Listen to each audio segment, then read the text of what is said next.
സ്കൂളിൽ നിന്ന് ഫോണൊക്കെ വന്നു എന്തിനാ ഫോൺ വന്നേ? സ്കൂളിൽ നിന്ന് വിളിച്ചേക്കണ എന്തിട്ട് തേങ്ങണത്? ഈ കൊച്ചിന്റെ കഴുത്തിൽ കൊന്തയുണ്ട്.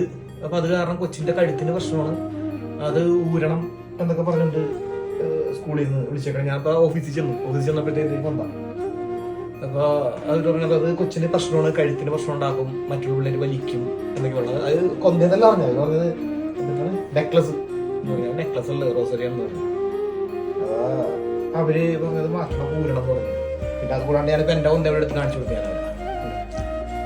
ഇത്രയും വലിയ കൊന്ത ഞാൻ ഇട്ടേക്കുന്നുണ്ടപ്പോഴത്തേക്ക് അവർ ഞെട്ടിപ്പോയി. അവർ ആദ്യമായിട്ടാണ് ഇത്രയും വലിയ കൊന്ത. ഞാൻ പറഞ്ഞു ഞങ്ങളുടെ ഇടണം കണ്ടുകൊണ്ടോ അവൾക്ക് താല്പര്യം ഉള്ളതുകൊണ്ടോ അവൾ സ്വന്തമായിട്ട് എടുത്തിട്ടുണ്ടല്ല, ഞങ്ങൾ ആരും നിർബന്ധിച്ച് ഇടിച്ചേക്കണല്ല അവളെ കൊണ്ടുവന്നു. അപ്പൊ അവൾ സ്വന്തമായിട്ട് ഇട്ടത് കാരണം സ്കൂളിൽ നിന്ന് പറഞ്ഞു അന്നൊരു പണി റിട്ടേൺ ആയിട്ട് എഴുതുന്നേക്ക്, അങ്ങനെയാണെങ്കിൽ കുഴപ്പമില്ല ആയിക്കോട്ടെ എന്ന് പറഞ്ഞു. ഞാൻ പറഞ്ഞു ഓക്കെ എഴുതാൻ വേണ്ട മെയിൽ അയച്ചേക്കാന്ന് പറഞ്ഞു. ഓക്കെ മെയിൽ അയച്ചു, റിട്ടേൺ ആയിട്ട് എഴുതുന്നേക്കാന്ന് പറഞ്ഞു. ടീച്ചറോട് ചോദിച്ചാൽ പൈസ പറഞ്ഞു വേണ്ട, എനിക്ക് വരണ്ട, എനിക്കത് കഴിച്ച് തന്നെ നടക്കണം തോന്നുന്നു ടീച്ചർ ചോദിച്ചത്. അപ്പൊ പിന്നെ പ്രശ്നമില്ല. അവരുടെ വിചാരം നമ്മൾ നിർബന്ധിച്ച് ഇടിച്ചു കൊച്ചിനെ കൊണ്ടുള്ള രീതിയാണ് അവർക്ക്.